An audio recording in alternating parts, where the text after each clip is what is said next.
Welcome to Hello. the fifth episode of the Aspec podcast series. We're here with the Demented Raven and Sleepy Bunny.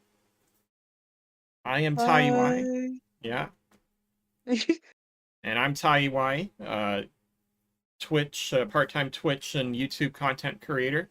I am a part-time PhD student as well, and I recently started this podcast series because I really enjoy talking about ace and arrow identities and, advocating for ace and arrow, you know, a better understanding basically of the ace and arrow lived experience. So I developed this podcast with the intent to talk about the diversity within the ace and arrow communities, trying to take a lens of intersectionality and really, highlight the fact that it is not a monolithic community.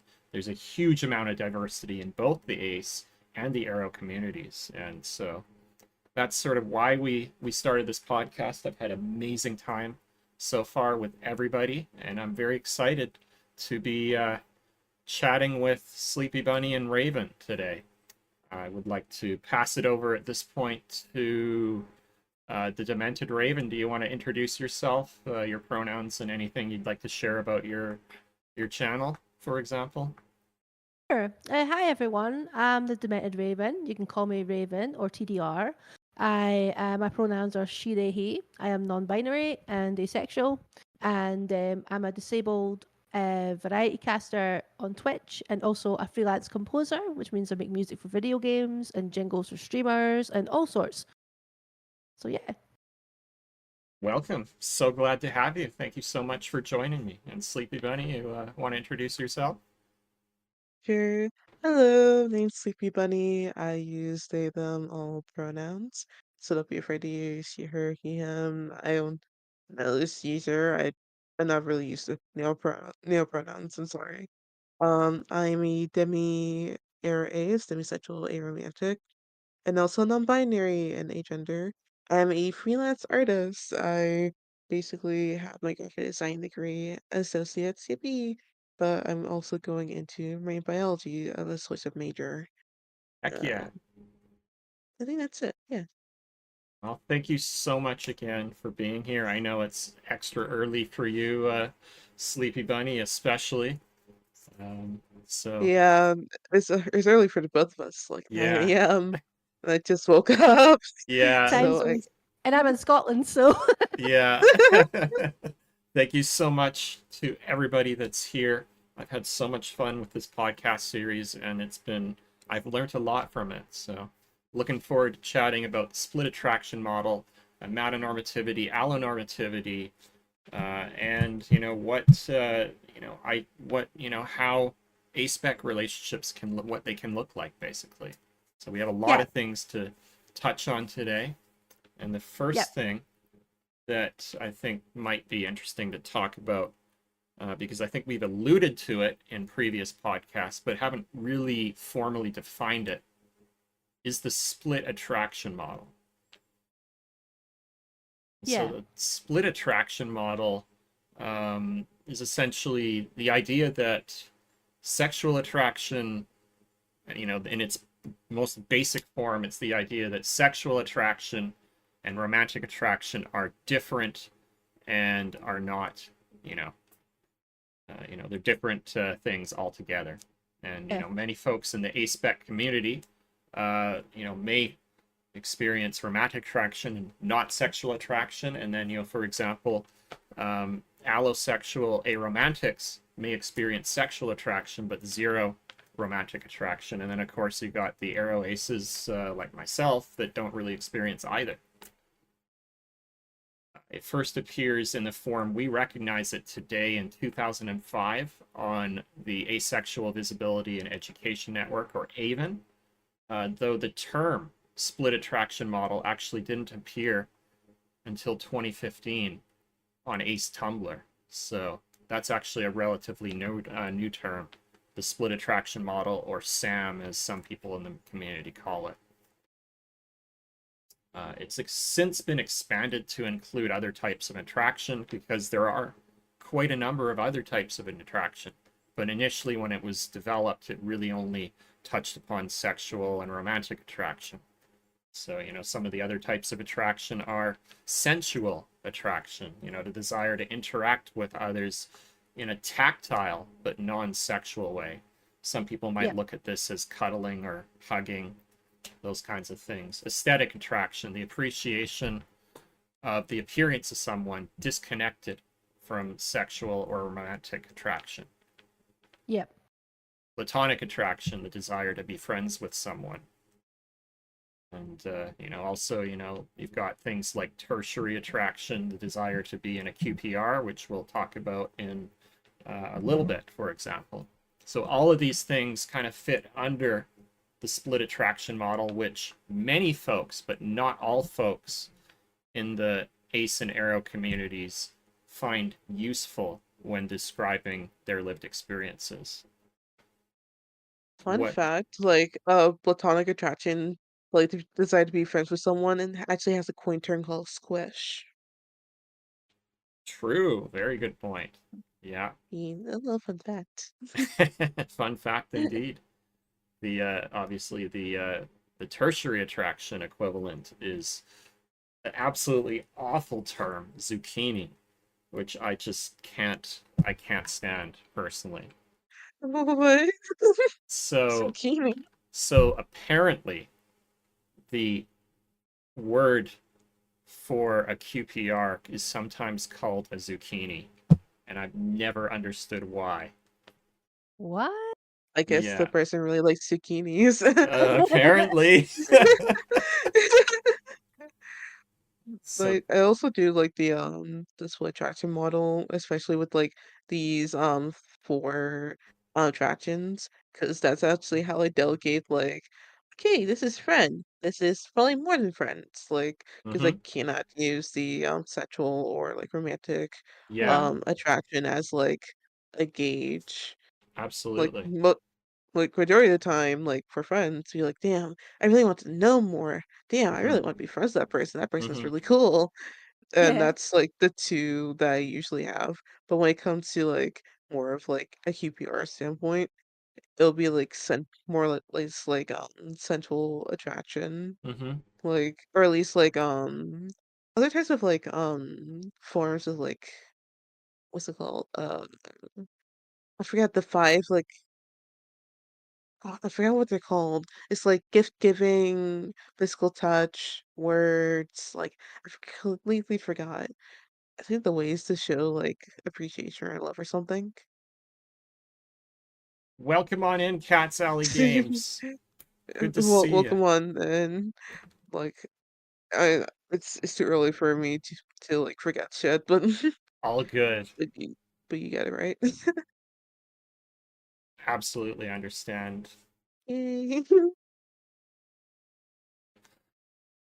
So, the split attraction model is, really useful for a lot of folks in the community. And thank you so much yet again to Hugster Duke for Yes, another sub.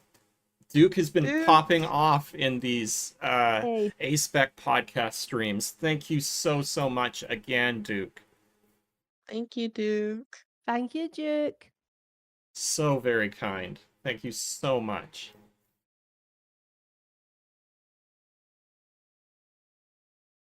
For some arrow aces, however, and I've talked about this in the, times in the group that I run locally here.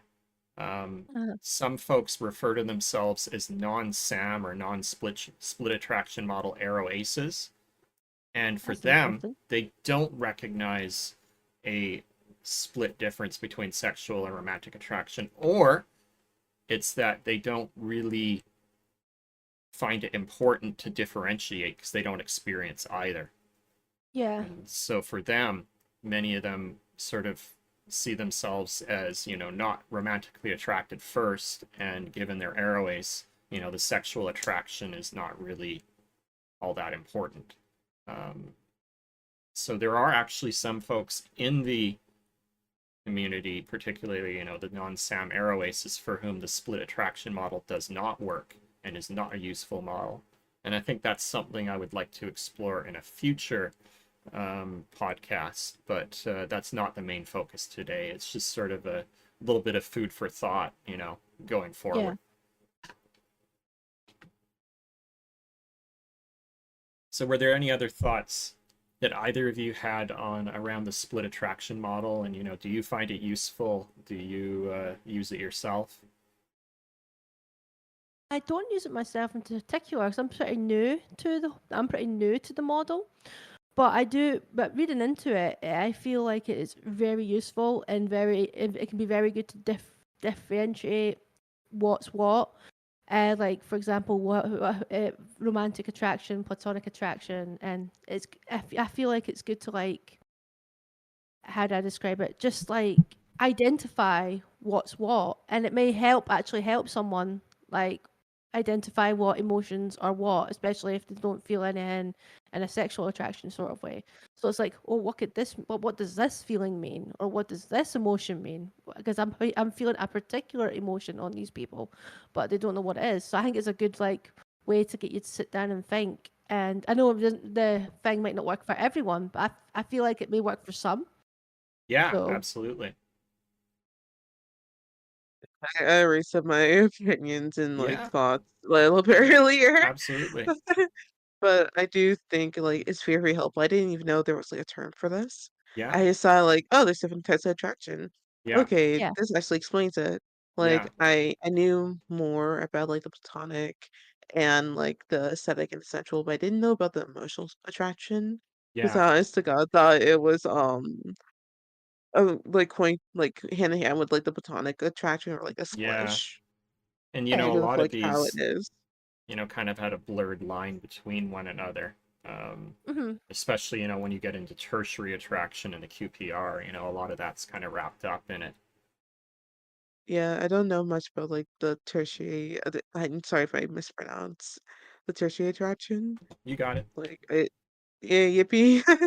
Um, that one I'm very unfamiliar with. So, but again, I only knew about QPRs like around the time where I found out that I was aromantic. I Yeah, think around like 20, like late 2022. So that is still like new for me, even though I am in a QPR. absolutely. So usually the way that I see, tertiary attraction, the in the context I see it, it's usually in conjunction with QPRs. But I was talking with some folks that in the community, and it doesn't necessarily have to be that you're in a QPR. So it's basically a term to describe other forms of attraction rather than romantic or sexual. So this could include Oh. or encompass a bunch of different things, including one or more of aesthetic, altruist, platonic, queer platonic, and sensual. So the term that generally is most commonly associated with QPRs is altruist attraction. So just to get, to throw all these terms out there. The more you know. Absolutely. For sure. So that's kind of a brief look at the split attraction model and all the various ways we can use it to help explain, the lived experiences of, folks in the community. I think, it would be interesting to delve into this in a little bit more detail in another podcast, but this is not the main focus of this one. So it might just be interesting to, move on to think about, amatonormativity, which we talked about in episode 4, and we had a really good discussion about that, and allonormativity and why these are, problematic, really problematic. And, especially in the context of Aspec relationships. So amatonormativity was first defined by Elizabeth Brake in her book Minimizing Marriage, Marriage Morality, and the Law. And in it, she described it as the assumption that everyone desires a coupled, romantic, and monogamous relationship. And that is certainly not true for many people in the community, certainly not true for myself. and it's problematic because it brings up the constant worry that my mom has, in that I'm doomed to be lonely if I don't find myself, cis heteronormative view, a lovely girlfriend. And I'm just like, for Oh, fuck's sake. oh. Even a little girl that's a friend. Ah. Yeah. Not everyone wants a relationship. Not everyone wants one. So Yeah. Yeah, when I was younger, I was obsessed with relationships, and that's because like in media like they push like, oh damn, this is hella romantic, but actually it's the most toxic piece of shit relationship that you ever see in your Mm-hmm. fucking life, oh being hey. Mm-hmm. pushed to be like the norm. I'm looking at you, 50 Shades of Grey, Twilight. Mm-hmm. I still can't get over the fact that like 50 Shades of Grey is technically a Twilight fan fiction. It is. It is. Then I think like no wait. I forgot the love hypothesis was actually a Kylo Ren ex I forgot her name. The main girl in the new Star Wars series fanfic. Right? No? Yeah, Ray, yes. Yeah. Kylo Ren X-Ray fanfic. Oh. Technically. It's still good. I eat that shit up for breakfast. It's my favorite book that I'm reading so far. I'm guilty. All good. Absolutely. So I go off about amatonormativity a lot, but there's Yeah. another part of the coin that is really, really problematic, and that is allonormativity. Yeah.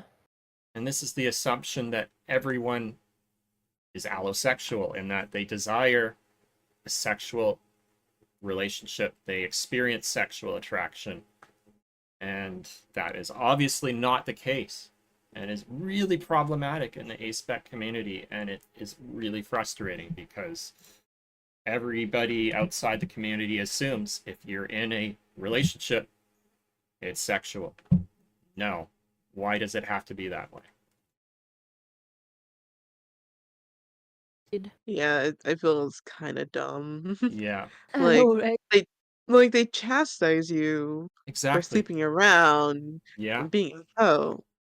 But yet, if yeah. you're like, nah, fam, I'm not interested in that. You're not gonna see You're me with like demonized.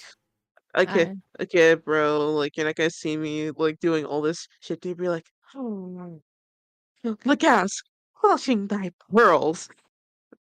Yeah. Prude. Like, Really, the way uh, that they see it in society is, it's power. It's all about power. You can't have sex until the patriarchy says so. So the whole save your sex for marriage, don't get me started, that is so problematic. But it I really is. Like, people should explore their own bodies and their own shit. If they want to experiment with like sex, then let them do that. yeah, If they don't want to and they're like, nah, man, I'm good with my cake, that's garlic perfectly bread, okay too. about the about to raid Denmark. Don't use them as video as evidence. Yeah, basically people need to mind their own business. exactly, If people want to Exactly. sleep with someone, let them. If people don't want to do that sort of thing, that's fine too. Let's leave exactly, people alone. exactly. Exactly. Not everybody has to be in a coupled romantic monogamous sexual relationship. I know, right? Yeah. Like, but this is also a problem, especially with the allo normativity, because Yeah. like if you go into like a little bit specifically, a Mm-hmm. lot of people will assume you're straight until like Mm-hmm. there's very obvious signs that you're not. Mm-hmm.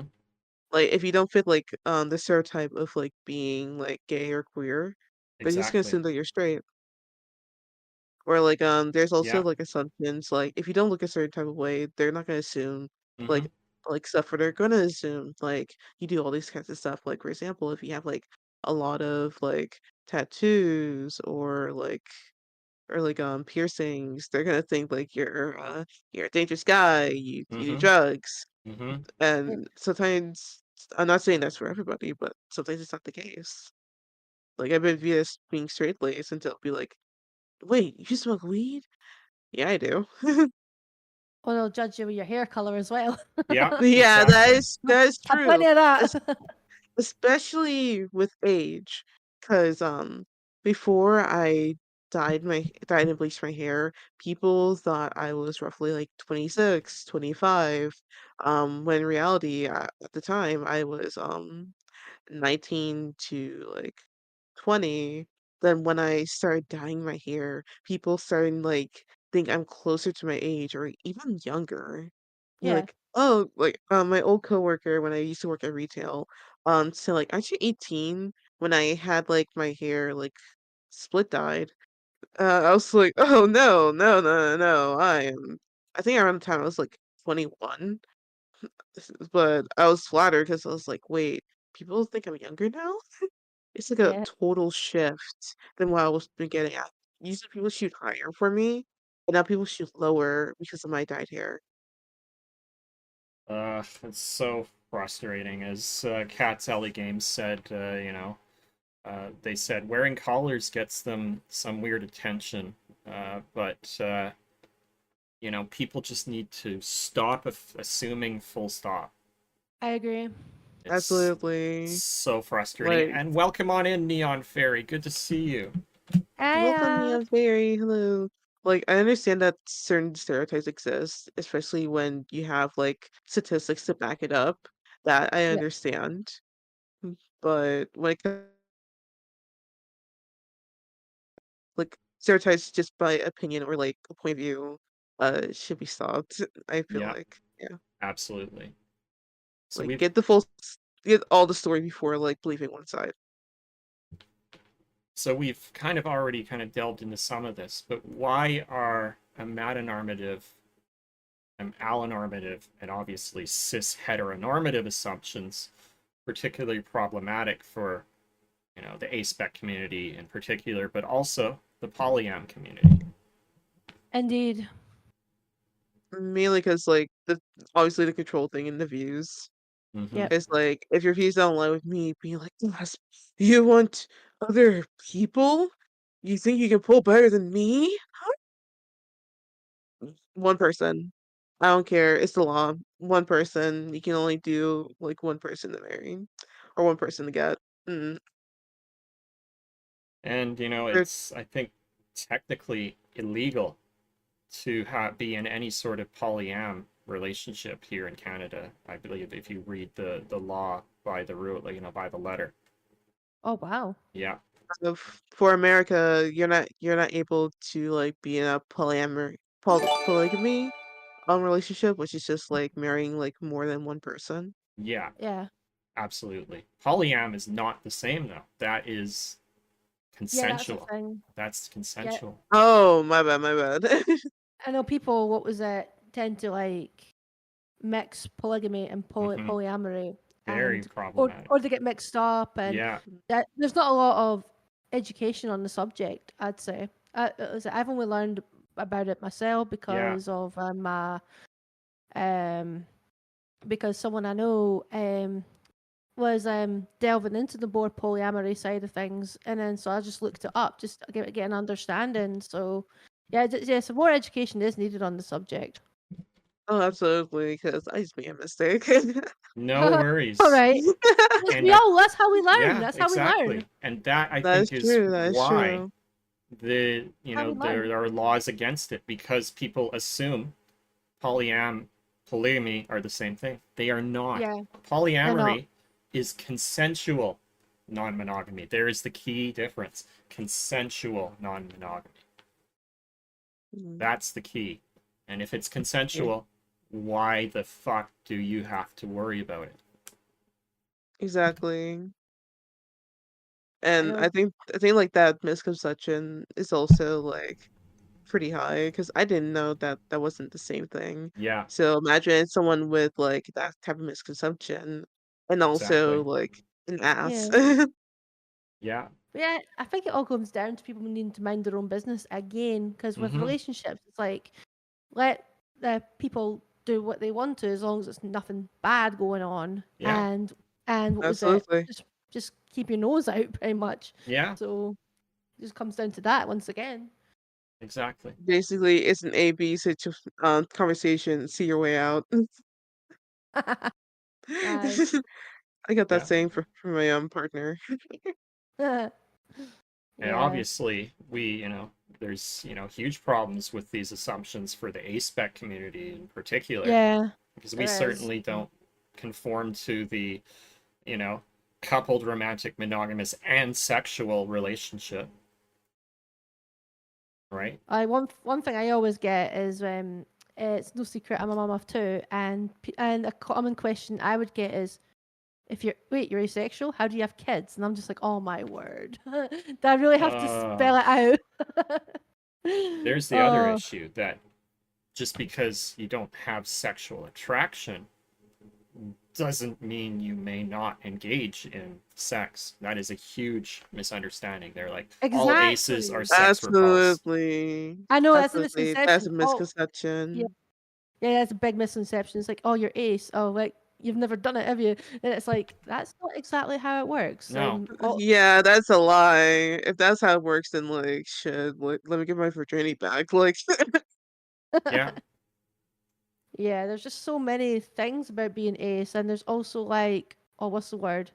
The not oh, the word escapes me. You know how there's like different types, like grey ace and demi. Yeah. yeah, The yeah, yeah, word yeah. escapes me. You know the word I'm looking for. Yeah. The Yeah, the that word. spectrum. Yeah. Yeah, it's a spectrum. Spectrum. That's it. Yeah. Thank Exactly. you. Yeah, there's a spectrum of things. There's like others as well. So I consider myself as just ace, but there is like others. There's like demi. There's grey ace. There's others as well, and then there's like Yeah. there's just so much. Yeah. It's just such a big spectrum. It's just not something you should judge about. People just like see the word asexual and go, oh, you don't sleep with anybody. So Yeah. it's more than just Yeah. stuff like that. It's not just about that. It's like No. They see do your How I homework. asexual. explain like how I explain like asexual ice cream is just the attraction. Yeah. Like basically Yes. just like hammer in that it's just the attraction. Everyone can enjoy sex, but not a lot of aces are gonna be like, yeah, I'm gonna pursue it, or like, yeah, I'm good, I'm good. Like personally, Yeah. I'm a sex neutral person with a all over the place libido, so at times I just want to eat cake. I was like, damn, I'm feeling some ice cream, Namil. but like ice cream actually sounds really good right now. I know it's 9 a.m., but like ice cream sounds really nice right now. Oh my word, Namil. Oh, Yeah. that's so true. I had a Oh my doctor word. tell me and write in my chart I have a sexual dysfunction disorder because I'm ace. Oh, I remember you saying that. Oh, for fuck's sake. Nah, Yeah. that's crazy. Yeah. It's very frustrating and very. Don't get me started. That's just horrible. What is it? What was it? Not and another misconception about aces is that they're repulsed with that particular subject. Yeah. Not everyone is. No. I. With Yeah. with Like all the media, I aces that am. like I've met, all of the Yeah. aces that I've met, like do sex jokes. Even I do sex jokes from time to time. They're hilarious. Yeah. What was it I with definitely. media? With media like movies and stuff like that, I'm really, really, really sensitive to that kind of content. It Mm-hmm. really makes me feel really uncomfortable. So it's like, well, that may be a thing for me. That's not for all aces. So Mhm. yeah, it's a massive misconception. It's like, yes, I'm uncomfortable with that stuff, but a lot of people are fine with it. They might see it in an aesthetic sort of way and Mm-hmm. all Yeah. sorts. And Absolutely. yeah, doesn't mean they've got like attraction in that way. If they like, they might just see it as an art form or Mm-hmm. whatnot. You know what I mean? But for me, Exactly. I can't face it. I really Yeah. can't. Understandable. The only time like I'm here like why the fuck is this on my screen is when it's unwarranted or is like out of left field. Like Oh my god. if I'm watching an action film, action humor, like the stakes are high, then the middle smack dab there's a makeout scene, they're Oh, disrobing. I'm here like oh my gosh, no. seriously in front of my salad. Oh, Like is it when you're eating as in front well? of my It's like movie salad. Like it's it like spoils it. oh my word. Like, Yeah, where's this come from? This is so unwarranted. yeah, I'm a nightmare to watch movies with. If I find out there's like anything like that in it, I'm just like, I'm not watching it. Bye. Peace. I'm Like, gone. I'm just gonna roast it and be like, brother, what if it's this? Why are they making out in the middle of the dude's trying to like save his little sister from being like murked and yet you're having cool in the noodlies with your love interest. It's a subplot. Oh my gosh. The Oh, subplots in movies. indeed. They can be something. That's Absolutely. Something that's the so true. devils tango and tangle upright, not horizontally.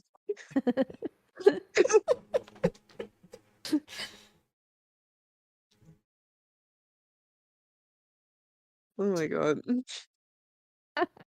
So is there anything else you wanted to talk about with regards to amatonormativity, allonormativity, and, what problems they pose for the Aspec community? I think we just got the gist of like Yeah. mind your own Yeah, business. Yeah, yeah, exactly. I agree. I Yeah. agree.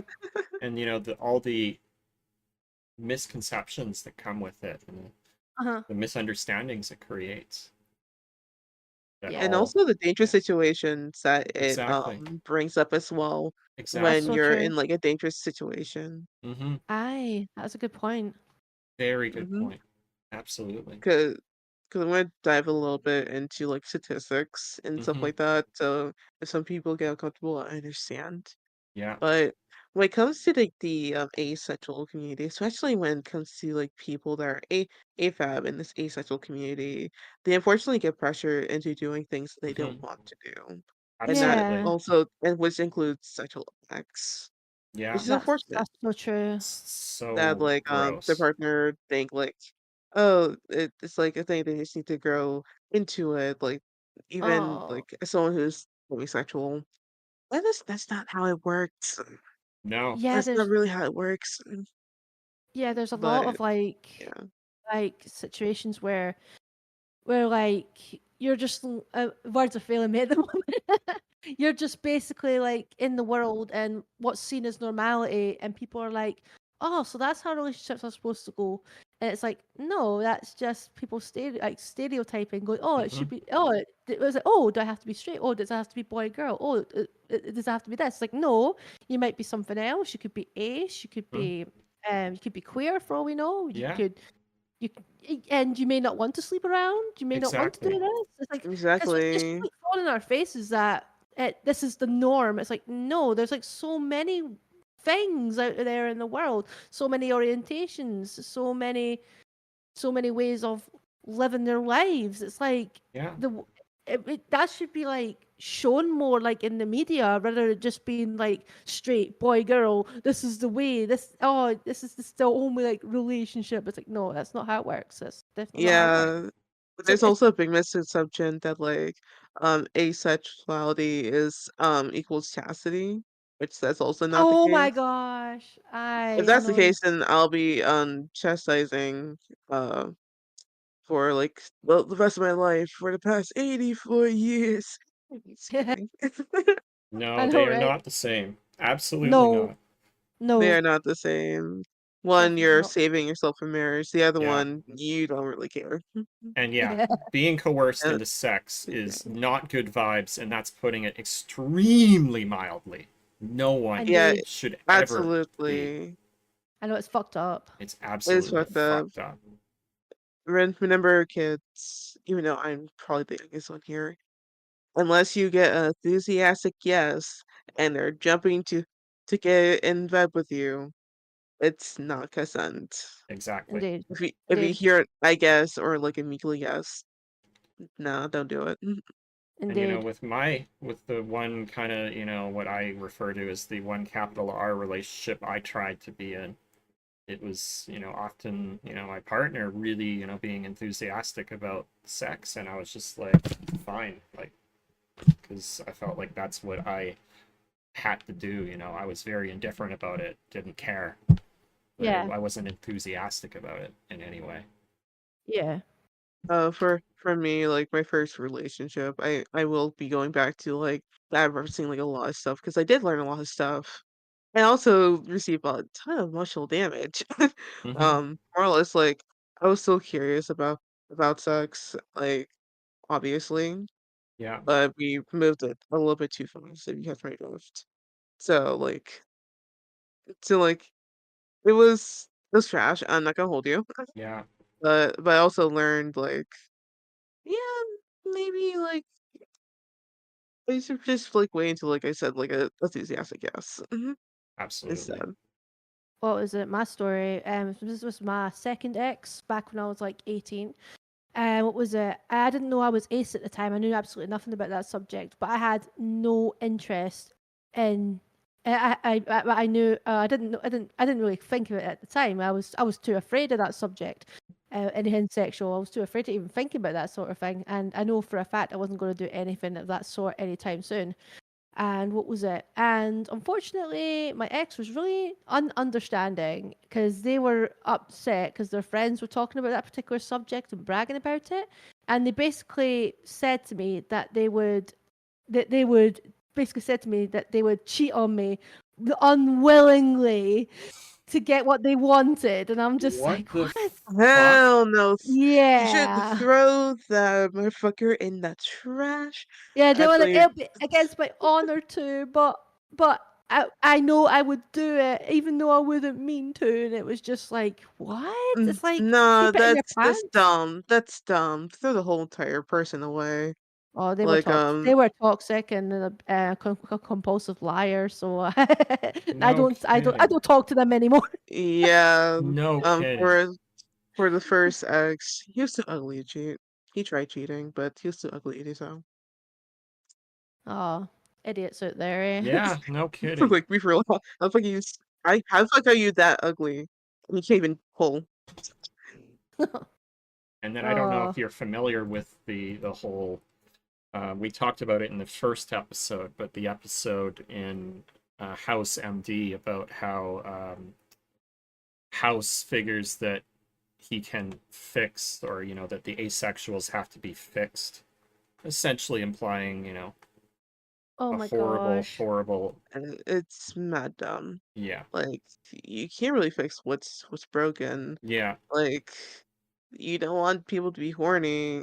You got people who are not horny, and yet you're mad about it. Like the yeah, fuck? What's wrong with you? exactly. It's like asexual people Exactly. aren't broken, No, and it adds up. absolutely not. What was it?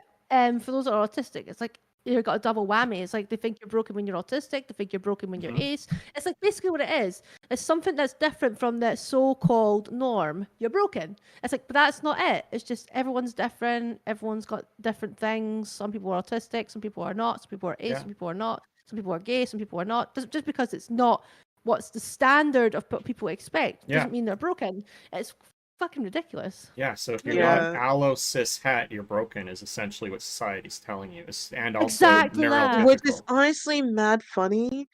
And here's the funny bit: we're the only species that actually like ridicule like the queer community because you don't see that shit in the No, wild.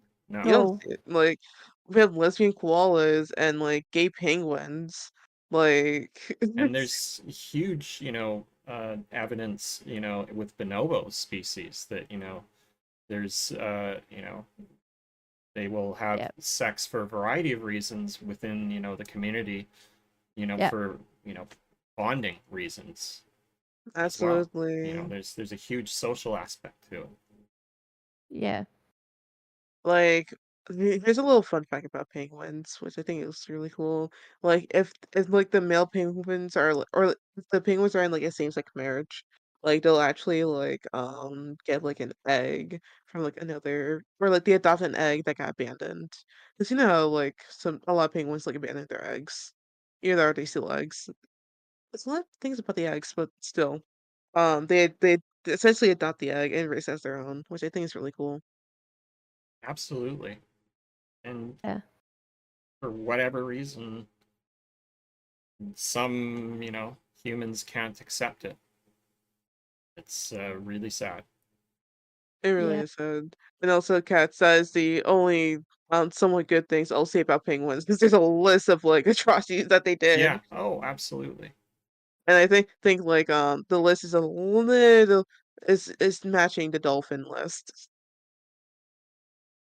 but their PR teams are going pretty wild with like making them looking sweet and cuddly. Yeah.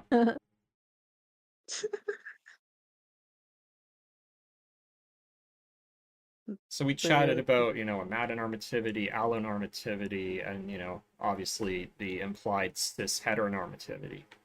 Yeah. One of the things that, we talked about it in episode 4 to varying degrees, but I don't think we really delved into kind of a formal definition of them. But that is, queer platonic or quasi platonic relationships.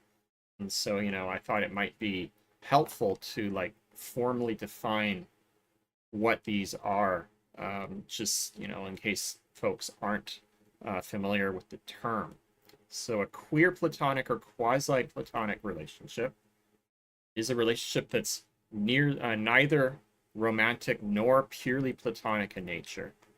They typically involve a greater degree of emotional closeness than one might typically, and I will put some caveats here, typically associate with platonic friendships in a Western context. And they may include elements associated with both platonic and romantic relationships, though the key here being that the nature of the QPR will vary from QPR to QPR. There is no one set way to have a QPR. They are more common in the ace and arrow community. However, they may exist between any two individuals. And so the key here is that Julie Sondra Decker, a writer and ace activist, notes that the queer in queer platonic relationships refers to the fact the relationship is queered, i.e., that it's not purely platonic, it's not romantic, it doesn't conform to the Amatonormativative, cis heteronormative standards that we have with relationships. It's not that it's a relationship between two queer people. That is a very common misconception I find, is that when I mention a QPR, they're like, oh, is that between two queer people? I mean, no. Theoretically, two cis het people could be in a QPR. They may not know what it's called, but the definition is that the relationship is queered, not the individuals in it. It's also important to bring it up that the QPR is used in a Western European and North American context. In other cultures and languages, however, and I was talking with someone recently, such as Spanish, for example, they have multiple words for love. In North America and English, we generally, when we say love, there's a 95% chance the assumption is it's romantic. But in Spanish, you've got a whole bunch of different ways to say love with all sorts of different meanings and contexts. For example, amistad, to describe relationships or friendships or platonic love, literally to befriend someone. Te quiero means I want you, and so te quiero can be used to describe love, but it's generally in a platonic context. Whereas amor is much more reserved for a deeper romantic love. And I was talking with somebody in the Aspec community recently that talked about the fact that they're in a platonic friendship that I, at first glance, interpreted as something that we in the Western context might call a QPR, because it includes some more, aspects such as, emotional intimacy and kissing and cuddling. But in other cultures, displays of emotional intimacy such as kissing and or cuddling may exist in a purely platonic context. So it's important to remember that the QPR is very much a Western term, and that no one should apply a label to a relationship except for the people in that particular relationship. And so this was a really sort of good food for thought that I wanted to bring up today. Any thoughts Yeah, around QPRs and, kind of the, idea that, it may or may not be a QPR. It could be also exist in kind of a platonic context. And obviously, not all relationships have to be romantic. Any thoughts around that? someone who's actually in the QPR. I think like Yeah. the I think in media, like the current like media that I consume, this is a little bit of an 18 plus comic, but there's a comic by Nort or Nort Roulette. I'm not sure how to spell that, but they're Nort. And they have this comic called Tara and Beverly. Now there's two side characters. I forgot their names, but one of them is Tara's brother, and their relationship is similar to a QPR. And when North got asked, like, "Hey, is this a QPR?" They actually looked up the definition. I was like, "Damn, yeah, you're right." This that's basically what they were trying to convey. These two's relationship, because like there's no sex, there's no romantic feeling. However, like they live together as roommates and they work together as a relationship. Mm-hmm. So they found out like what they are in like the current like comic current like part of the comic that is like currently being updated, which I personally find that really cool. But I guess I can talk about like my QPR and like what it Sure. means to me. Absolutely. Because like yeah, because like currently, as I stated before, I am in a QPR with my partner. We're both poly, however, like currently we are in a monogamous relationship. Um Basically I already told like the story of like how we got together. Like we saw that our relationship fits the definition of a QPR, so it's like damn, QPR, partners now, yeah. Like and we are both ace arrows, so like the degree in like how our relationship developed was pretty slow since we knew each other for like almost a decade as well. Like QPRs can look different depending from person to person. Some person might have like more romantic stuff, some in their relationship. Some people might have like sex in the mix as well. Or some people just don't have neither. Like Exactly. me, yeah, like me and my partner like are not sexual in the context at all. Like we don't really have sex or anything like that. Even when they came to my state, well, their state originally, they moved out of state to my state, like nothing really happened instead of like, oh, what you want to do today? When we got on a date, like we literally went to the mall like twice. I also got her a Hello Kitty plushie that I got from a cream machine. I'm very proud of that. But yeah, that's what I have right now. Like I'm still gathering my thoughts together because I had to like have like great brain power to find like the comic strip before like mentioning like the QPR bit while you were explaining. Totally. Absolutely. And QPR is, something that I could see myself being in, going forward. Because I do want some degree of emotional closeness with someone, in the future. At the moment, I'm perfectly happy, kind of having, kind of a community that I rely on, the support group that I run, having, the Pokemon meetup group that I run in Toronto, and I kind of I'm very happy having that community around me as kind of my support network. But I could see myself in the future potentially wanting some degree of emotional closeness that doesn't necessarily exist in the communities that I currently have. So I can very much agree. Thank you so much, Cat's Alley Games, for the 25 bits. But Very kind. thank you for the biddies to support these non-existent titties. Let's go. That's great. I love it. That's my saying for whenever I get bits, and I love it. Absolutely. That's amazing. But also, like, I found out like QPRs work for me when I finally got into one because like I was strictly in romantic relationships. Even like when I found out I was like in the aromantic spectrum, it's like, oh, like probably this and this like I need in order to get into like a romantic relationship. But like when I finally got into my QPR, it's like, oh, this is what I should have been looking for instead of a romantic relationship. That'll save me so much like Yeah, heartache. I'm not gonna hold you. Um, absolutely. just like breaking out the mold of like a romantic relationship. Hmm. Because Yeah. QPRs can like probably make or break like how you view stuff, you know? Absolutely. So true. And I think, as you know, I referred and have alluded to in previous discussions, the what I think I saw in what at the time I thought was, you know, the romantic relationship was I wanted that degree of emotional closeness. We had, you know, a number of things that we, you know, a number of things that we shared in common.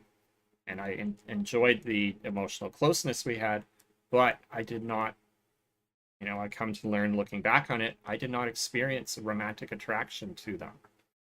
And so that element, I can very much say I enjoyed the emotional closeness, but not wanting the romantic or sexual part really. So that's why I could see myself being in a QPR going forward. You know, whatever that looks like, I still don't know. You know, it's not like something I've tried to look for in any great detail. I mean, I'm perfectly happy in the situation I'm currently in. This is also something I want to talk about maybe with the local group. How does one actually seek out a QPR? I wouldn't even know where to begin. Oh, don't ask me. Mine just popped up and just fell in my lap. I'm the worst person to ask actually for anything. Like, damn, this just fell in my lap. They just like I just asked them out and they said sure. That is A lot of completely valid. PCs.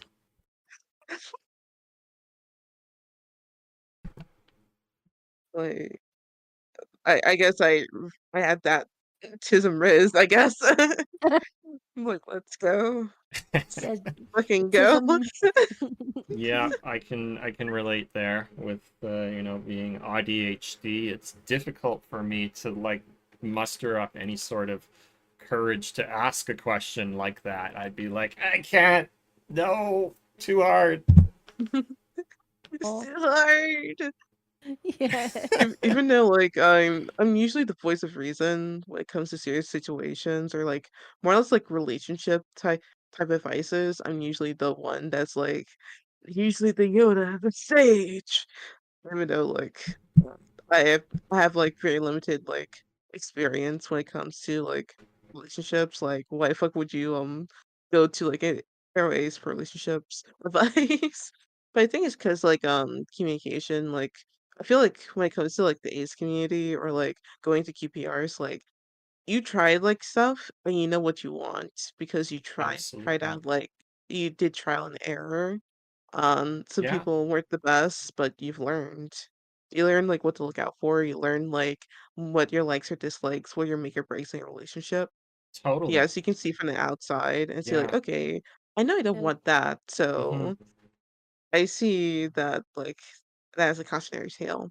But Yeah, sometimes it's just straight up experience or like straight up like trial and error with like the one person. And sometimes that person doesn't work out and that's perfectly fine. Like you go on, move on, learn, grow, and go on to the next. Like definitely. you don't go into a relationship like or a QPR as like is or like you just gotta have like a relationship. No, just like smell in yourself for a little while, like see what you learn, forgive Hmm. Yeah. yourself for like if you got hurt and stuff like that. Yeah. Because it's all, no one like gives like a rule book or like a guide into No, like relationships and like how to like do so. Like it's not really no, like talked about like a lot. no. And especially with something like a QPR where there is no real guide. It's really what you and, you know, your QPP want it to be. You know, I Yeah. think there is really an element of, really a strong element of trial and error, figuring out what it is that you actually want. Communication being really important. And I do want to address a couple of the comments in the chat here. Now Yeah. that, there's a little Of bit of a course. chance to do so. So Cat's Alley Games said that they identify as polyromantic, gray demi. Mhm. And what else?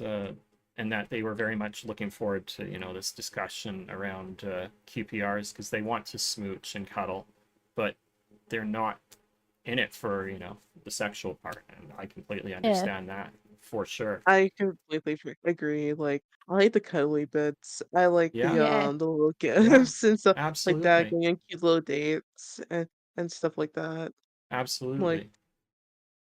I'm not There's a I'm not all that interested in like the sex stuff. Like, you can Exactly. just fly solo. I'm fine. Yeah, exactly. And Hugster Duke similarly mentioned it didn't even come to mind for him the prospect of cuddling as an ace person until, we had the Ace and Arrow raid train back in June, and some content creators at that time had brought it up. And, the fact that cuddling is not sexual, it's something It's completely not. different at all. It's not Yeah. sexual, it's something And completely there's like a different. misconception, like, Mm-hmm. you cannot have like kissing, cuddling unless you're going all the way, which is Mm-hmm. such a misconception. It's so Misconception And for it's problematic. sure. dumb. And it's a Western, very Western take on things because Oh my gosh. You go to Europe, Really? It is. kissing is much more common. So it's a very Western take, and it's a problematic one at that. Yeah.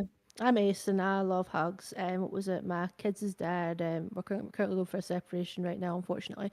But I loved hugs so much from them in particular. I seen it as like a comfort thing, and I just, I just felt so safe. It made me feel safe. And yeah, cuddles aren't strictly a sexual thing. They can be a comfort thing. They can be a platonic thing. They can be a romantic Absolutely. thing. They can be whatever you want them to Absolutely. be. They Exactly. can be whatever you want them to be. Not So everybody's gonna see them Exactly. in the way that, society like demonizes them. Yeah, Um, I like know, when I right? was in high school, I was such a hugger. Like I hugged like literally everybody. Yeah. I was a serial hugger. But Oh, yeah, lately, like, I don't really hug people that much nowadays. yeah. That's probably why the collection of plushies I have probably shows it. Speaking of plushies, I got the cutest one. Sylveon, Ooh, show me. Sylveon, Because Sylveon. lately my most recent plushies was me winning Isn't it that from the like the crank games. cutest fucking Yeah, Sylveon? Oh my god, I love Sylveon, I Sylveon. got it. I Isn't love that Sylveon. Sylveon. amazing? I I could have not I Sylveon resist. too. am I the only one who doesn't have a Sylveon? I Damn, have that's one. crazy. I Yeah, have two. you sent me that. Damn, So cute. damn. But guess what? I have plushies of Sonic, Tails, and Knuckles, so I win. Tails. Oh, I love I Tails. love Tails. I love Tails. I Tails is can my actually do boy. like the Tails voice.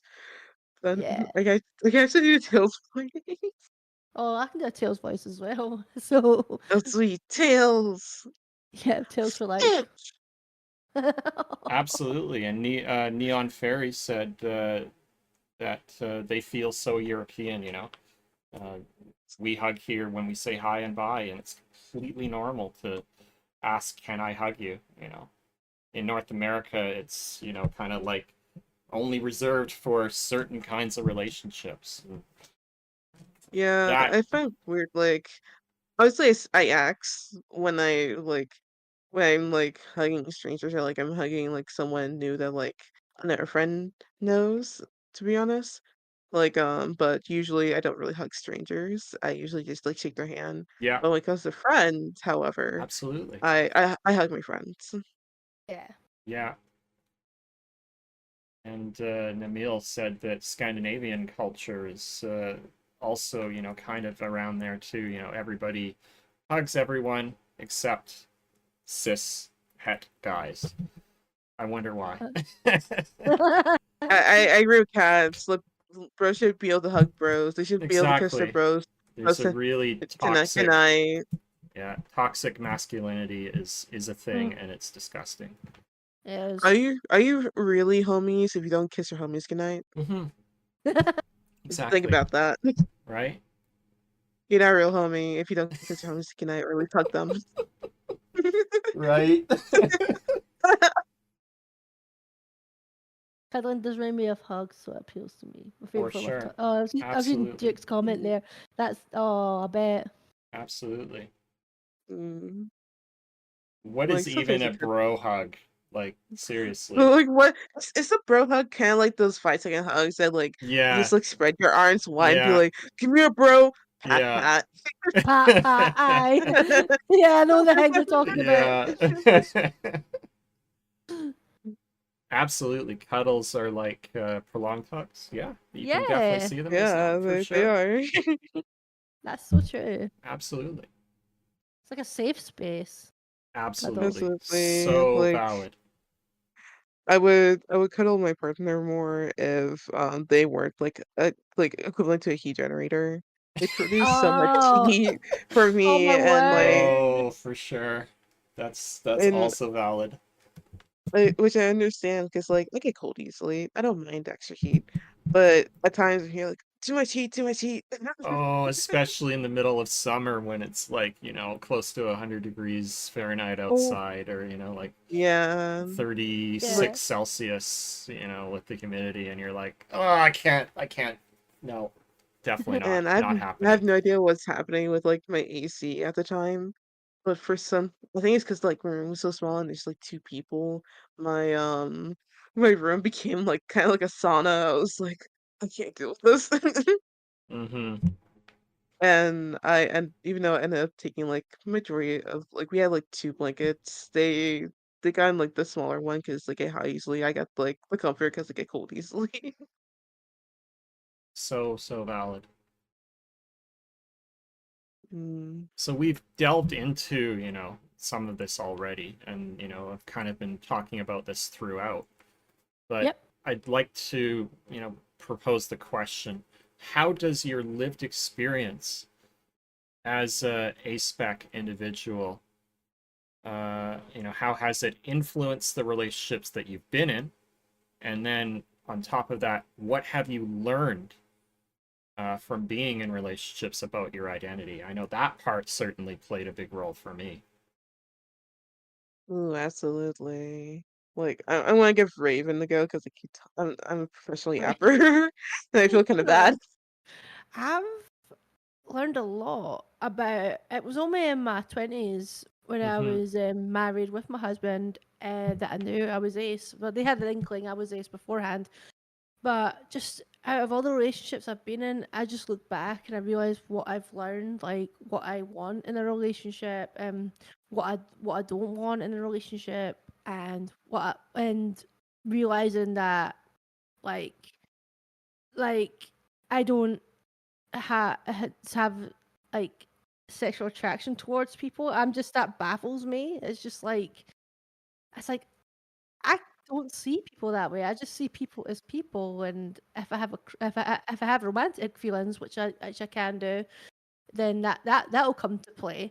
But that's as far as it goes for me. But all the relationships I've been in, I've definitely learned stuff from it, and I've learned things about boundaries and learned like how the other party like treat me knowing I'm ace or knowing or at least knowing my ace tendencies back when I didn't Mm-hmm. know I was ace.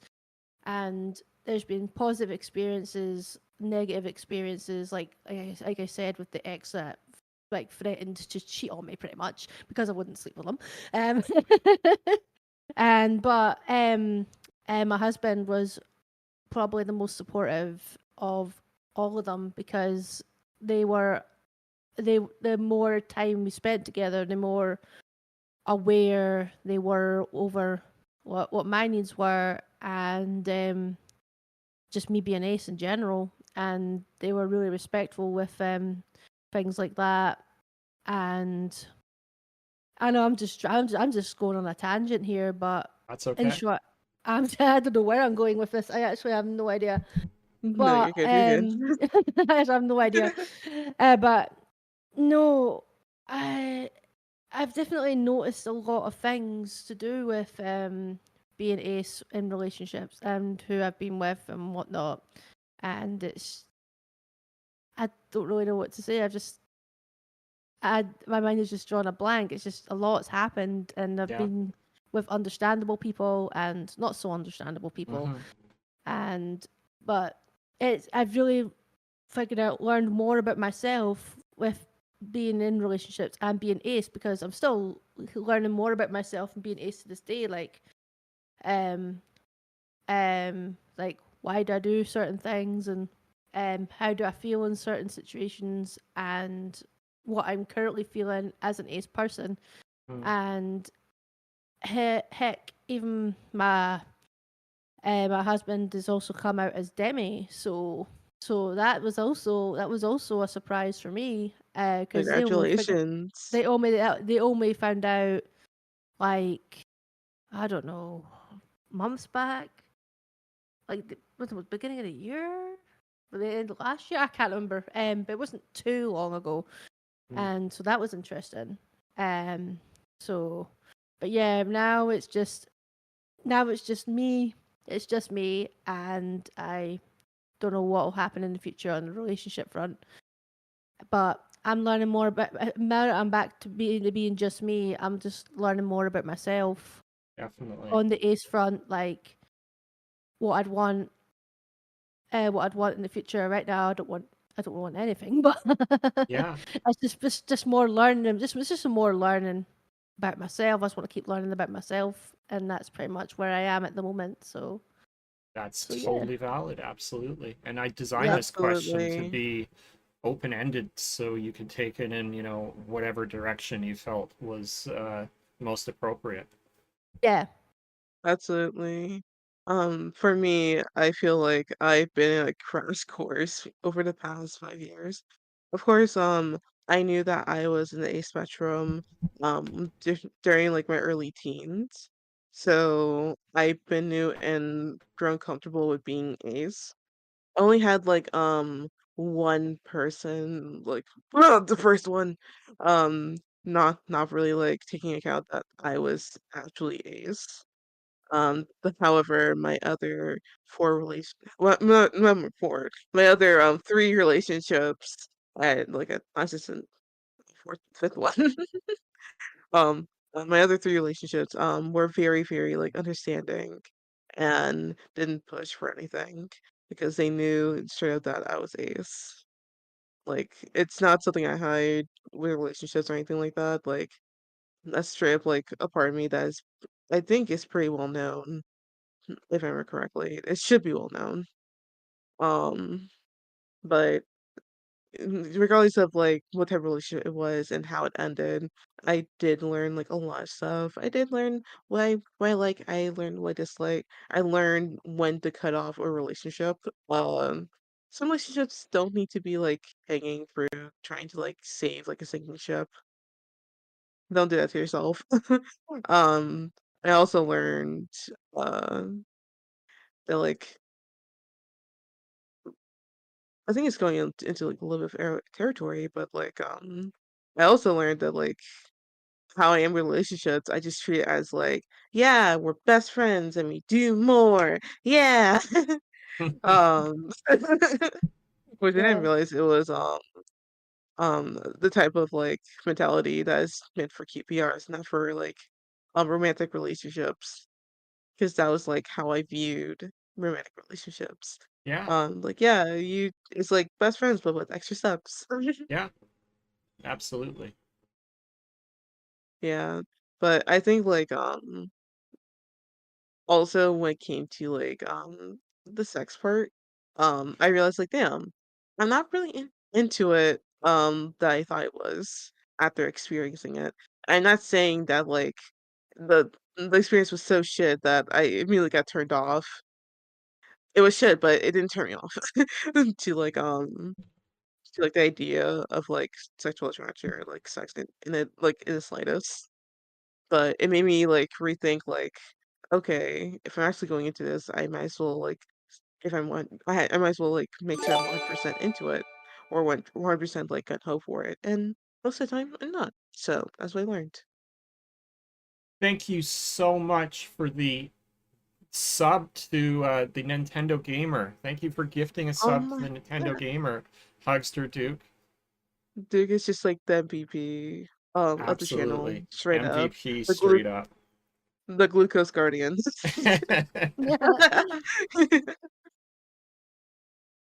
I know that things have been really tough uh, for so many reasons of late, Raven. I know, Yeah. you had the whole incident with the car hitting your house, having Yep. to move What? to Yep, that What? yes. Are you okay? Is everybody happened. okay in that situation? Excuse me? I am more than happy to explain if Ty's Yeah, all right with that. absolutely. Go for it. Okay, long story. Okay, long story short, sort of ish, kind of. Basically, at the end of May, a car hit my house, and we were all in the house, and I was streaming when it happened. I even have a clip of it, which is funny. Which is funny to look back.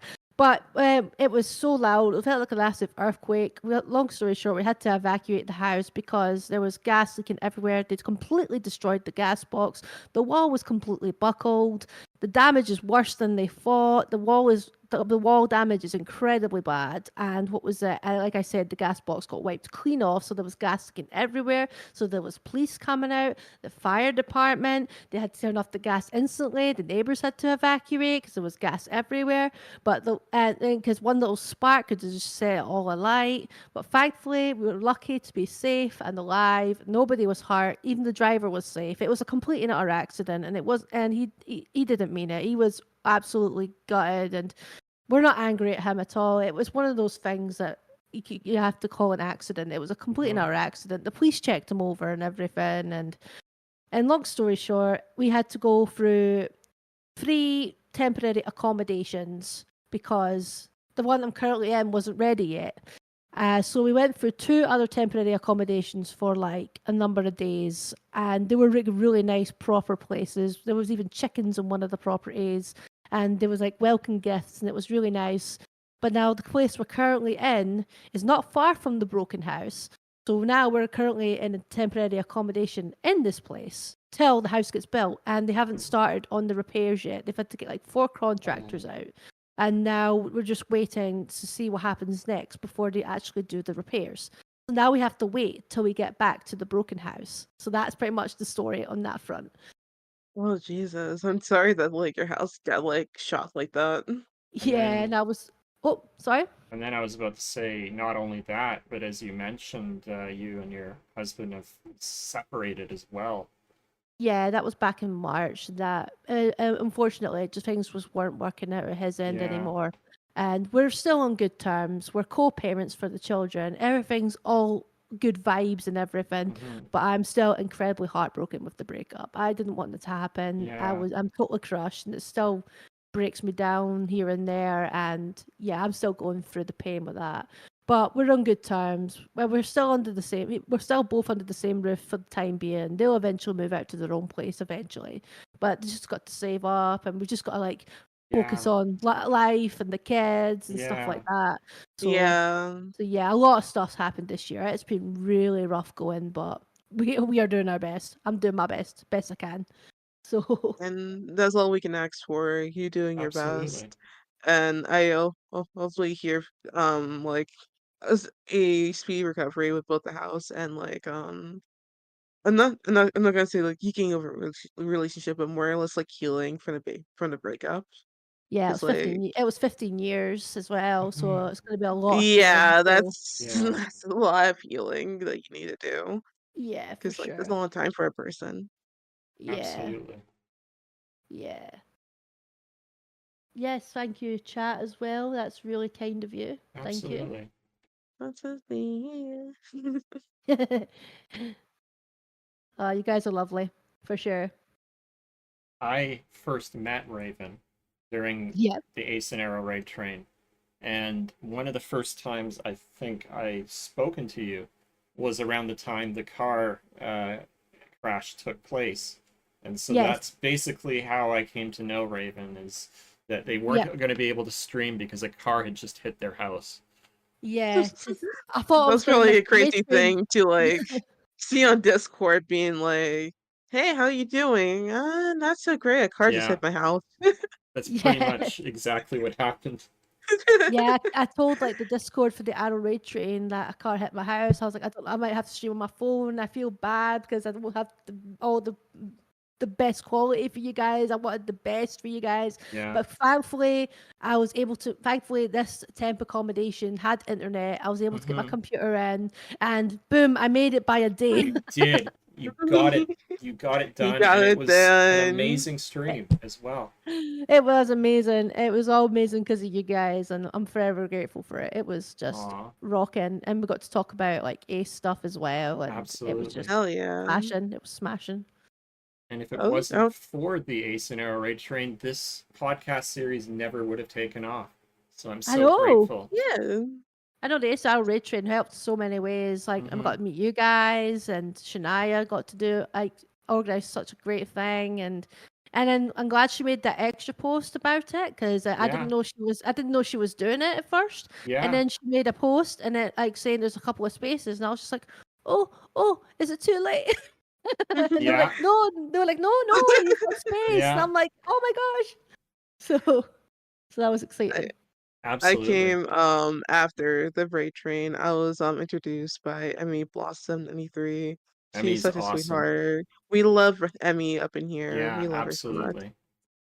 Yeah, That's awesome. that's how I get introduced to like the Ace server and also to like the podcast as well. Yeah, Definitely. So, so yeah, that's actually how I got introduced to Tyee. Because like when it comes to Discord, like I have like a lot of Discord servers. Even though Same. like I that's restarted my same. Discord account, I now have a new one because the other one got hacked and like even though I was able Oh. to recover it, the damage has already been done. So Hmm. create a new Yeah. one, new server, new everything. So it was kind of a loss, but like I got back, so I'm able to transfer like a good chunk of the like the stuff that I had on like the old account. So Yeah. it's Absolutely. good. It's all good and good. Absolutely. For sure. I think this might be a good spot maybe to take like a 5-minute break if folks are good for that. It's Yeah, been sure. about an hour and a Yeah, half. I could sure. stand It up and really has been an stretch. hour. So we're gonna run an ad and switch over to the be right back screen. It's been such a lovely chat so far. Looking forward to delving into more relationship stuff, talking a little bit about how I came to learn I was ace and arrow myself. So stay tuned after the break and see you in a few minutes. And welcome back. Thanks for Hello. putting up with the ads. I know they're frustrating. They do help the channel out, and it gave us a chance to get up and stretch. So thank you very much for sticking around. Figured I'd talk a little bit about as it's storming outside, hearing some thunder and lightning going on. I thought I'd briefly talk about, how I came to learn that I was, ace and arrow and what my relationship, the one capital R relationship, as I like to. That was a big boom. Wow, I heard I that. actually same. I heard it too. Oh Yeah. damn. Heck, I can hear Yes. it. Damn, it's like a boom. Yeah, it's really storming out there. Having the window open maybe not be the best idea. I think you Oh, should close that window. Yeah, maybe I'll go yeah. close the window. Good idea. So I think I talked about this in a previous episode, but I actually didn't come to learn that I was ace and arrow until later on in my life. So I lived Hmm. most of my life thinking I was just not really all that sex interested, but still cishet. And then I Yeah. came to talk to other people who were I came to learn first off what asexuality was, and I'm like, Yeah. there's aspects of this. I identify very much in the gray area. So Mhm. I experienced some limited sexual attraction. So that part made it really difficult to really kind of say, hey, look, I am ace. But coming to talk to other people in, the Aces and STEM Discord and elsewhere helped me realize that, hey, I am, ace spec myself.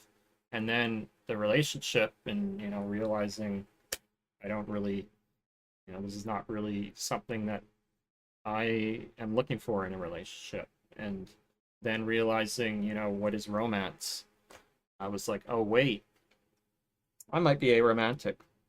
And it was really the one quote, what I like to call capital R romantic relationship that I was in that helped me solidify that realization and be like, I am not looking for a romantic relationship. Maybe those early signs that I just didn't care about ever trying to date was probably a good clue. And this kind of solidified it. And from that relationship, I've come to realize, what are the things I don't want? Sex and romance. What are the things that I do want? A sense of community, and I would not mind some aspect of emotional closeness with somebody, whatever happens, whatever that happens to be going forward. But I think from that I've come to realize that, hey, I might want a QPR in the future. The question is, how do I go about finding one has been the the biggest question mark for me. How does one QPR is a constant theme in my life. It's like, how does one QPR? Where do I find one? There's no like, QPR site anywhere. Maybe we should like do like a dating app for Yeah, like Ace and Nerve than just a QPR. yeah. Like Be the next Todd Chavez, except make one for QPRs. real Tyee like QPR site. Something like that. QPR.com. Easy. QPR.com. Yeah, I like that. Yeah, I also stated like I found out about myself when I was like pretty young, especially Yeah, when it came to like being like ace, because like found out that I was ace when I was 15, found out that I was like non-binary as soon as I crossed the stage for graduation around 17, then realized that was that was a romantic.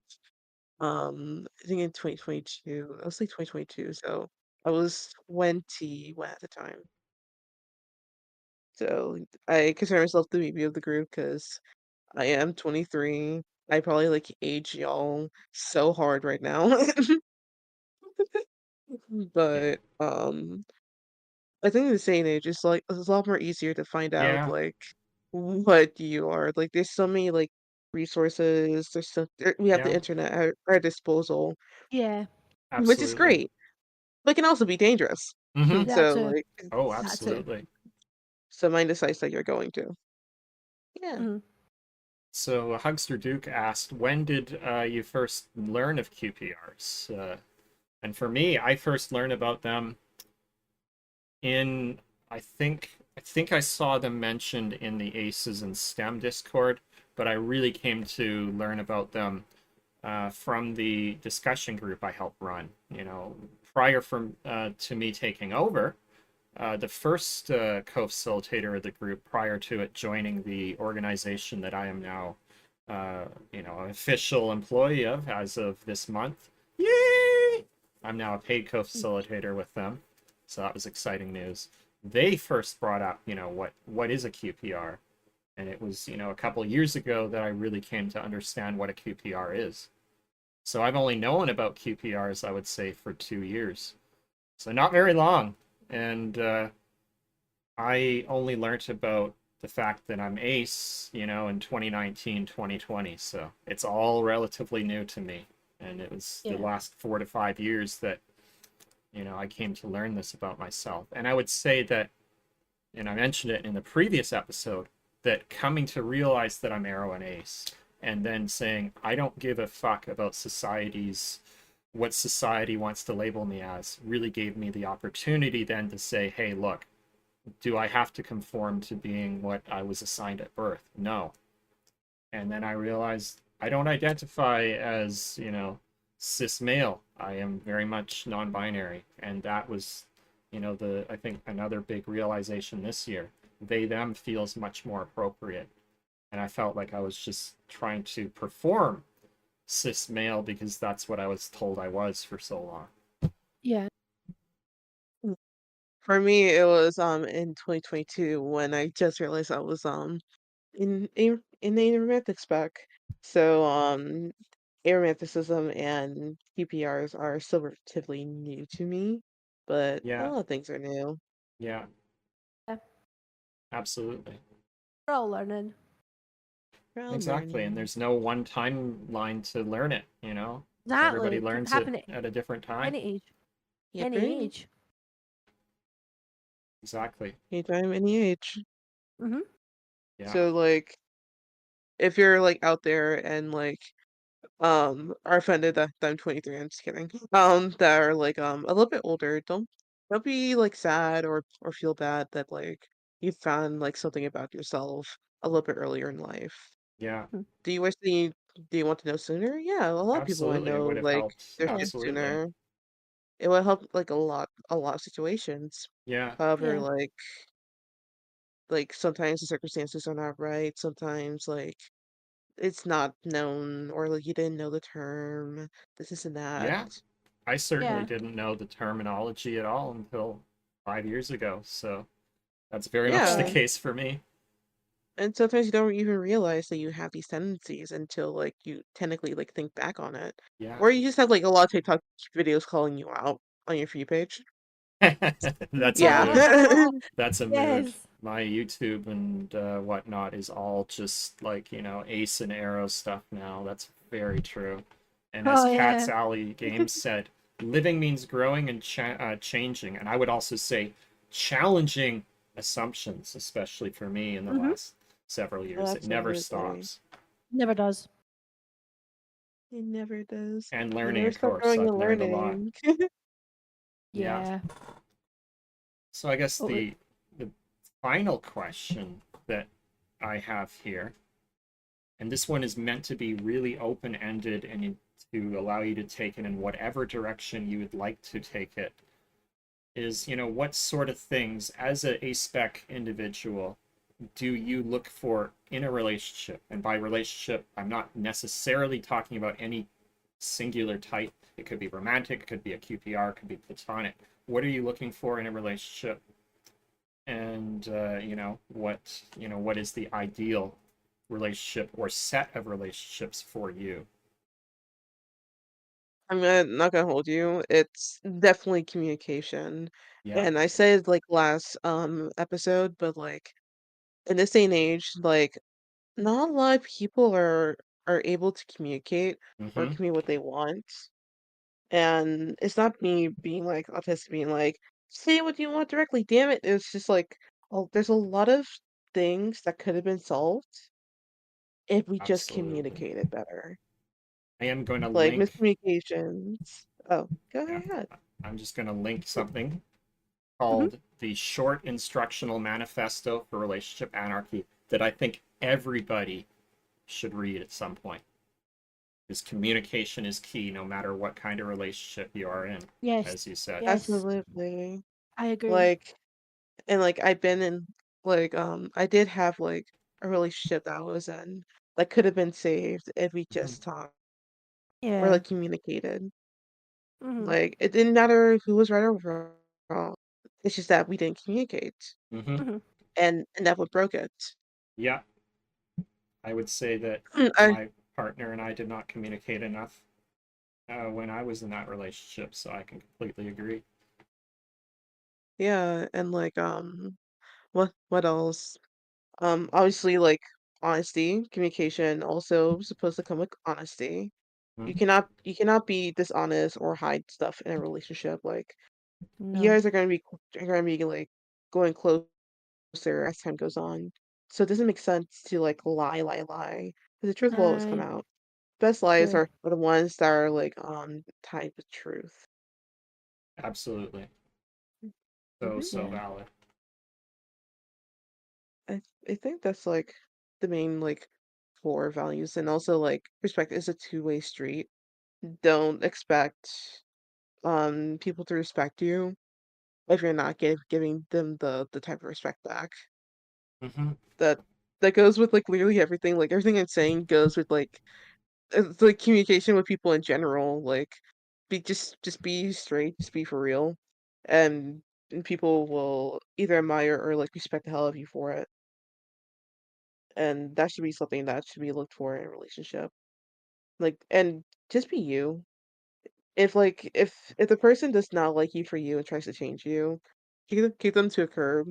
Unless you're doing like self-destructive tendencies, then maybe Yeah, consider it. absolutely. But overall, as a general advice, like if they're not like willing to like love 100% of you, they can go to the curb. And I think that's just about it. So, as an ace, what I'd expect to see in like relationships in general, like you said, like communication and honesty, especially hard on the honesty part as well, because when I always know when people are bullshitting, so it really does my nut in. I've grown up with all sorts of liars, so I'm Hmm. just like it really hits me really hard when people are lying to me because like my family would do so many times, so it's kind of like a trigger.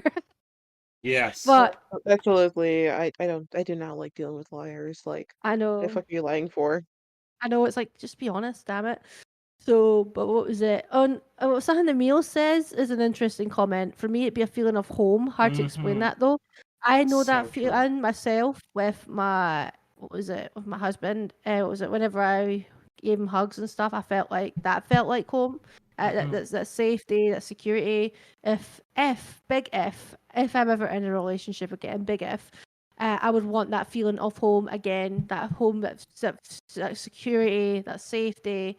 Also, the fact that they understand that I'm ace if I ever end up with anybody. The fact that they understand my identity, my gender identity, with the fact that I'm non-binary, the fact that I'm ace, that the fact that they're open and understanding, just like how my husband was, and what was it, and just um yeah, understanding is definitely a big one. Even on the friendships front, it's like, yeah, you might not be ace yourself, but I want you to at least be understanding.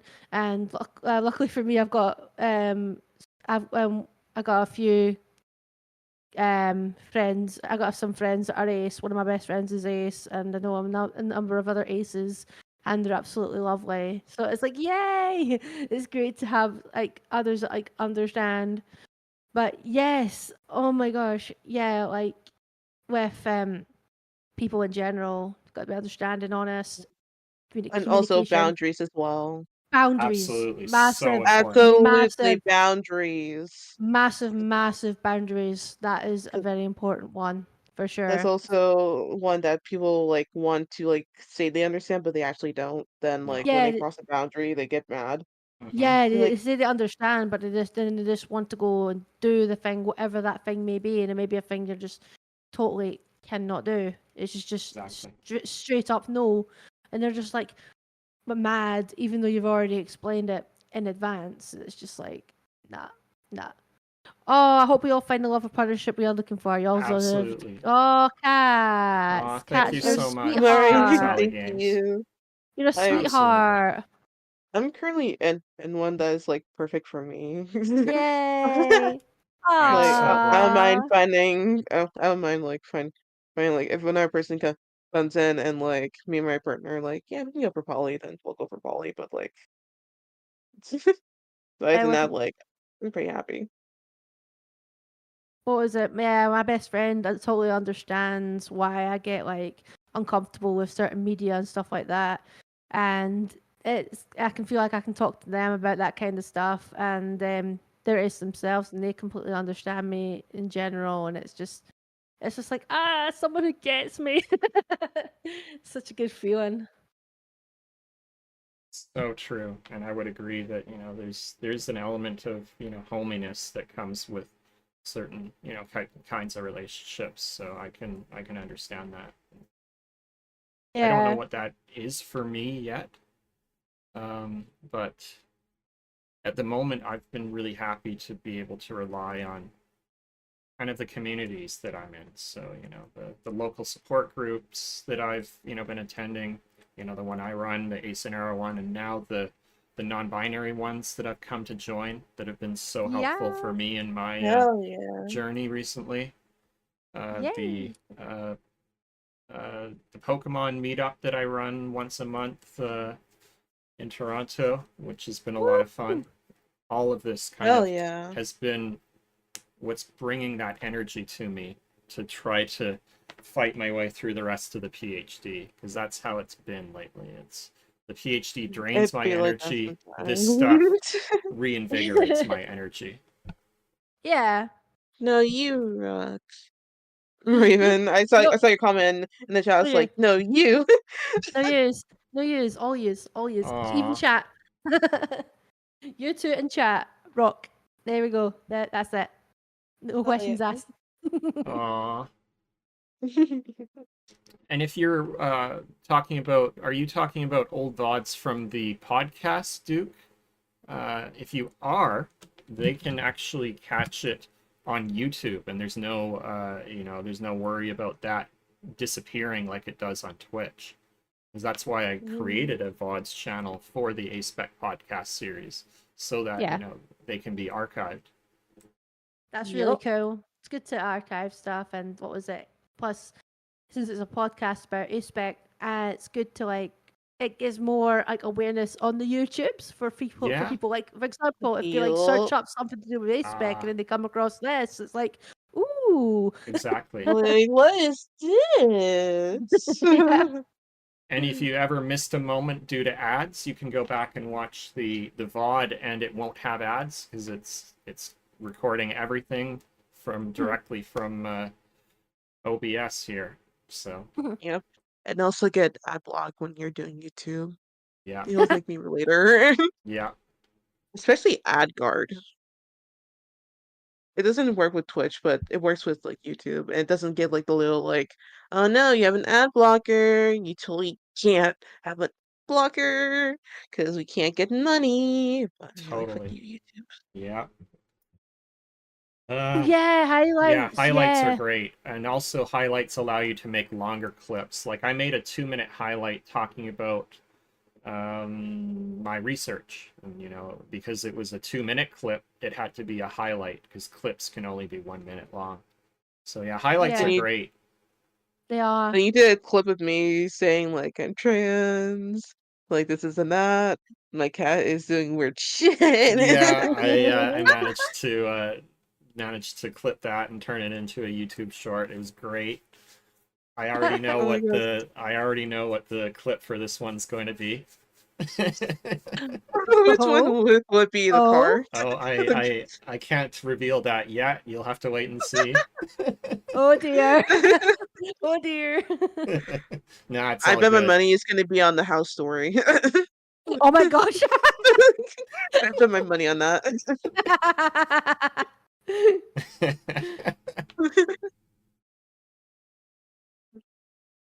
That's a good point. Yeah. What I do with the VODs as well, what I've noticed that if you just straight up take the VOD from Twitch and upload it to YouTube, it will sometimes yell at you and say this has already been posted elsewhere and get angry. But I found that if you remove, and I mean it makes total sense to do this, if you remove the starting soon and the break parts, it thinks it's a completely new stream, and then you can get around that. So that's the other Yeah, reason I do it. yeah. Yes, I remember that, Duke. Duke has a great stream from the Galloping Ghost Arcade in 2016, where he was going for an all-time record On on. Centipede. Yeah, Ooh. That's awesome. Centipede. That's a classic. absolutely, That's totally. my first time actually like being acknowledged by like the centipede. I have no idea what that is. Centipede's, I think wasn't it a pinball game, Duke? The Centipede I'm thinking was not a pinball game. It was an Yeah, arcade game, but I remember yeah, playing it at a museum recently, and oh my word, I was at a video game museum, and they were doing like history of video games and also Scottish history of games as yeah, well. And what was Ooh. it?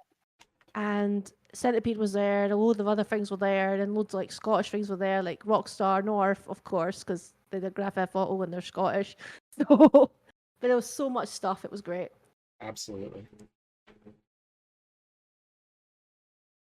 Yeah, that's all cool. Yeah, it was really good.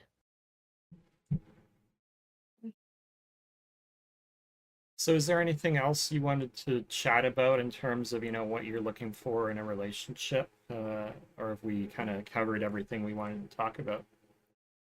I've I covered feel everything, like I think. Yeah, I think we've, gone into yeah. good detail on a lot of this. Yeah. Yeah, we did. I feel like for me it's just like be a decent human being, respect boundaries, Yeah, be Yes, honest, I agree. communicate. And that absolutely. and that is like the basic bar that you can ever be. And you should Yes. not be shooting low for you should not be shooting low. No. No. Do not lower your standards. Whenever you see like someone doing something nice for their partner, or like you see like an anime dude like being like a high tier standard, not me. Um Yeah. keep their standards high. Do not lower them for any Uh, circumstances. It might weed out like a lot of people in your dating pool, Hmm. but if the people in your dating pool's kind of ass, and like you're raising the bar to like the normal standard what it's supposed to be, then you're just weeding out like the people that like will Yeah, not give a shit. yeah. absolutely. So true. Also, have a good time at work, Yeah. warrior for life. Good luck. And like I'm like, that'll be a really good work. Uh, but that's just like the general standpoint. Like the bar should be on the ground and not set in hell like it is. And I worry for like people that have romantic attraction, or like don't really have as much experience of what they're looking Hmm. for. And they see like all these relationships, and some of them are semi-toxic, especially in media. I'd be like, damn, I really want that relationship, but the relationship in like practice is kind of ass. Like it's just setting them up for failure, you know? Absolutely. So, so valid. Yeah, so do not raise your standards if your standards is below the line of communication, honesty. If this is what you're looking for, Yeah. like high tier in a high tier partner, you should reevaluate of like who you're looking for when like you're trying to go so far. And everybody at some point should take a moment to read this. I'm serious. Andy Norgren's short instructional manifesto for relationship anarchy, because I think everybody can learn something from it, even if you don't employ relationship anarchy in your life. There are things within the structure of relationship anarchy, including communication, that I think everybody can take at least something from reading that document. And communication, I think, is a big one. For sure. Absolutely. I'll definitely do that with my next paycheck because I just spent like almost $200 on Oh, like a costume for a audition for a haunt. So hopefully I get it. Best oh, of If not, luck. what? Best of luck. if Got my not, fingers then crossed. fingers crossed. But if not, that is my Halloween costume. I'm not Heck getting yeah. these materials to waste. Absolutely. Definitely not. So, this has been a really wonderful time. Thank you so much again, Sleepy Bunny and Raven, for uh, taking the time this morning and this afternoon to chat with me about relationships, in the Aspec community, Amatonormativity, Allonormativity, the SAM, and all these wonderful things.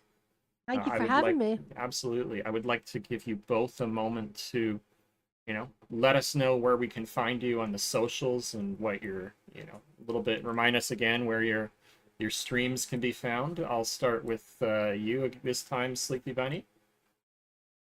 Okay, you can find me at sleepy underscore BUNI button. On a lot of platforms. The only difference is TikTok. It's just Sleepy Bunny, right? Sleepy BUNI, and Sleepy underscore Bunny underscore art on Instagram.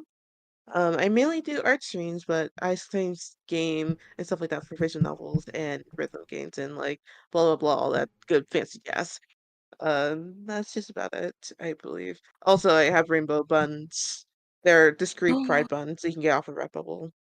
you know. Aw. I I am trying to like have it as its own standalone shop on Coffee and TikTok shop because like I do not trust Etsy for the life of me. I do not That's trust okay. them. They're low-key kind of shady. Maybe I'll do Shopify, but I don't know if I because I just got a Cricut cutter, so I just need to like get ink and just get the that started. So yeah. How about What was yourself, it? Raven? I'm basically on twitch.tv/the Demented Raven. If you Yeah. search me on Instagram, Twitter, whatnot, I'm the Demented Raven. You'll find me no problem. And I'm also on the likes of Spotify and Bandcamp, where if you want to stream or down Absolutely. or purchase my music, I am also the Demented Raven as a musician also. So that's pretty much where to find me. I'm the Demented Raven everywhere, and I do the streams and I do the music, and I'm on YouTube as well. And yeah, you'll just find me everywhere. And I will definitely say that you got some really cool tunes, so definitely go check out the Demented Ravens music on Spotify and on Bandcamp. It's Thank well you so worth it. much. Thank you. You're too kind.